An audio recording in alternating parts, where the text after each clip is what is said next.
This is the Osheep 500 watt all-terrain foldable scooter.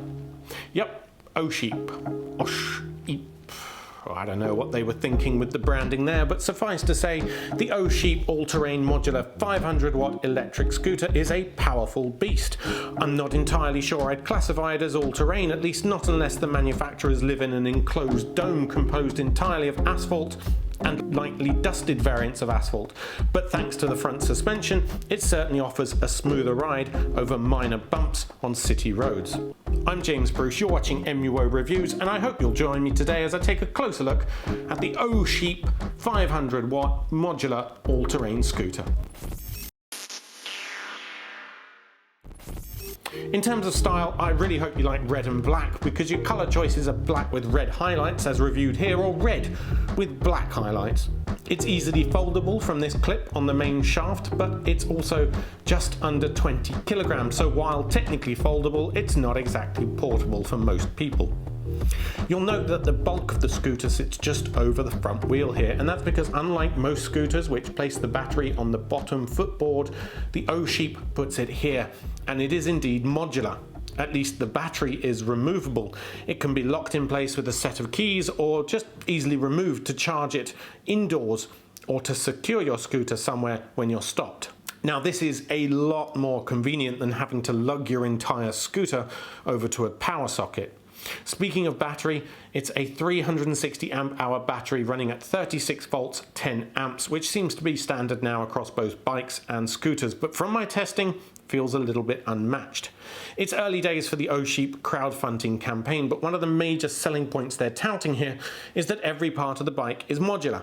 So in theory, you'll be able to buy spare batteries, perhaps bigger batteries. You'll be able to swap over this control module or the screen, swap to more rugged wheels.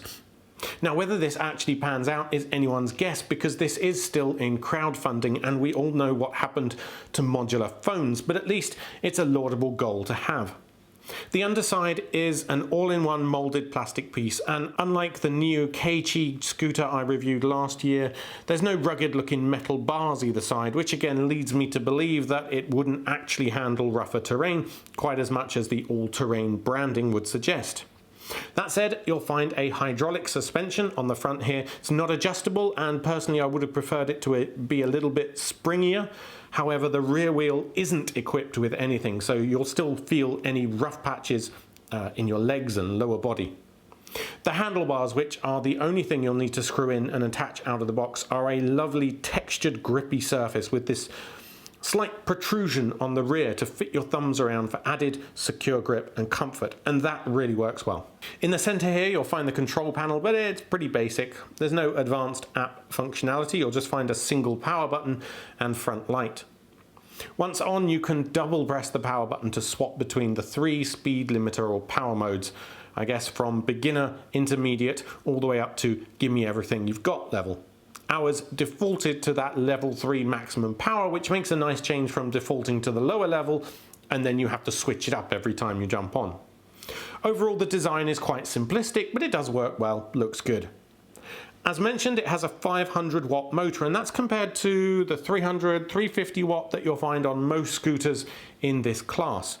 Although you can certainly find bigger dual output motors too, so it's certainly not the largest motor in a scooter ever. It is a cut above most, and that extra power really gives it the extra kick that you need to get someone on the bigger side up a slight incline, or just give you a more consistent maximum speed. Osheep claims it can take 120 kilograms, which is a little bit more than I am, up a 20-degree incline.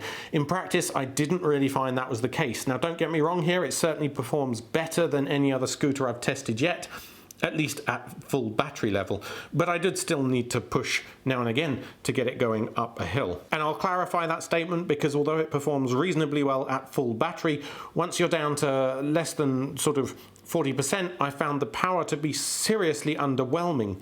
In many cases, it would go slower than a lower powered 350 watt motor scooter, so that was very dependent on the battery voltage, it seems. More on that later. You also can't go from a dead start.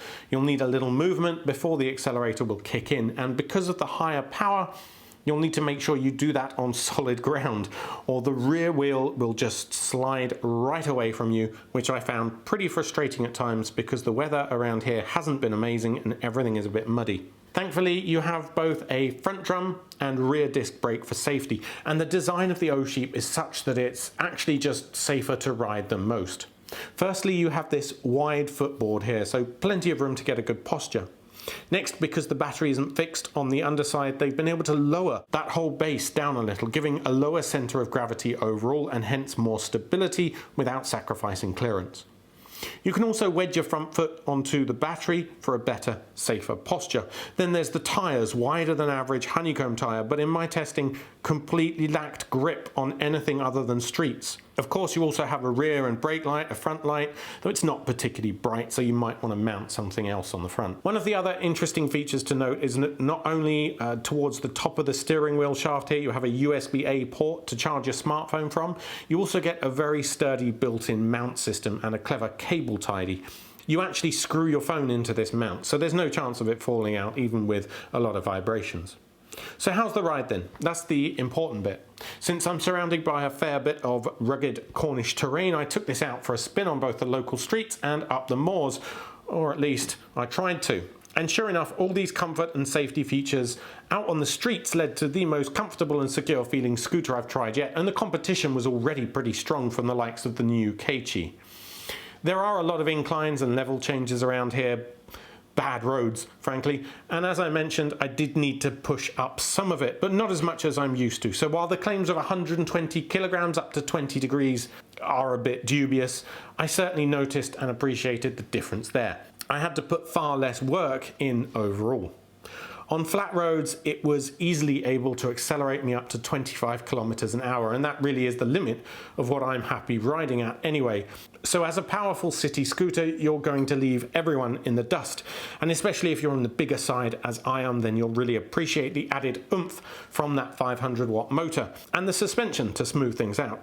Unfortunately though, the 500-watt motor really sucks down power from that battery, and unless I was shipped a defective battery pack, when I went out to film properly and I had to push myself first up a kilometre or so, that meant I was down to 1 or 2 of 5 battery bars by the time I got up to the moors where I was going to take it across the grass and gravel, etc. But at that point the scooter had just lost nearly all power to the motor. It just wouldn't grip or move on the grass at all. Nope, that is not going to work. And even jumping back to the flat road was then limited to about 8 kilometers an hour, and frankly it would have been faster to walk. At the moment we're down to 2 battery power, and that seems to completely take any power away from the motor. Like, we're on flat terrain at the moment and it's not doing anything. I'll try turning it on and off. When I reached a downhill area again, it regenerated a bit of power, and again, back on flat roads in the village, I was getting good speeds. So if all you need to do is run around town on relatively flat tarmac and, normal road surfaces, this is great. It gives a lot more power than I'm used to on any scooter. But outside of that nice flat city terrain, it collapses. It completely collapses, and I don't know if that's the voltage in the battery. Maybe my battery is shot. Maybe it's the complete lack of traction on the wheels, but this is clearly not an all-terrain machine at all. Overall though, that was less than 10 kilometers in total out of a full charge, and yeah, I'm not the smallest build, but they do literally claim that my weight shouldn't be a problem and it should be able to carry me up an incline. But I'm inclined to think this is a mismatch between the battery voltage and motor. Perhaps a higher 48-volt battery would have been better for this device. I also very much take issue with the Osheep claim of being all-terrain. Even just riding around town here, any side footpaths will take you down some fairly rough terrain, muddy in places, light gravel, all the way up to heavily washed out rough terrain. And it was here that the Osheep really struggled. Again, not in terms of raw power from a full battery, but the tyres just didn't have the required grip for even light, rough terrain. I frequently found the back wheel just spinning out from under me, sliding off to the side. It was a bit terrifying at times because it simply couldn't get the grip. And if anything, I noticed this more on the Osheep than I have with any other scooter because of the raw power going into that drive. Now, of course, you could whack the speed down, but then you'd be micromanaging the speed button, which isn't ideal. One thing I will mention, though, is that the extra clearance given by not having the battery pack underneath certainly helps with bumps. Other scooters I've tried have often scraped along the underside, and I didn't feel that happening with this. However, I really don't think that it should be labelled as all-terrain. The sales page even features a picture of it in the sand. That's just not going to happen unless you literally pick it up and put it in the sand. It's not all terrain, it's like 2 types of terrain only. One other thing I'll note is that I found the cruise control quite annoying, and you can't disable that feature. So if you maintain the same speed for sort of 5 seconds-ish, it'll beep and take over with cruise control. At that point you can take your thumb off the accelerator, but more often than not I didn't want that behaviour because in this sort of area I need to be in full control all the time. Maybe there'll be a horse around the corner and you need to decelerate quickly. But the thing is, you turn off cruise control by pressing the accelerator again, but at that point it drops the motor to 0 and then starts accelerating all over again, rather than just turning off cruise control and leaving you at whatever level you were at. Maybe I still want maximum speed, but without cruise control, so that was really annoying. In the end, I suppose it sounds less impressive in the marketing material to say it's a powerful, modular city scooter that can smooth out some bumps, but that would ultimately be more accurate. Don't be fooled into buying this for off-road or all-terrain use. Instead, just think of it as a nice, grown-up styled, smooth, powerful city ride, and I think you'll be pleased with it. It may not have a fancy app, but then again, do you really need one? And the removable battery placed at the front of the standing board is definitely a standout feature. It's much safer and easier to charge than those that have it built into the underside of the scooter. I just hope that they can hurry up and make a bigger battery, or perhaps just better battery management, because right now it feels seriously underpowered at lower voltages. The phone holder is great, though it's something you could probably fit from aftermarket parts pretty cheaply anyway, so not exactly a massive selling point, just a nice to have thing included. Personally, I would recommend the Osheep Q11less only if you literally have flat roads where you live. Anyway, that's it from me. I hope I've told you what you need to know about the Osheep eScooter and whether it's right for you and your local terrain. It should be launching soon on crowdfunding via Indiegogo, so all the usual caveats apply. You'll get a discount if you pre-order and take that risk, but with far less consumer protections. And frankly, there are a lot of options on the market already to also look at.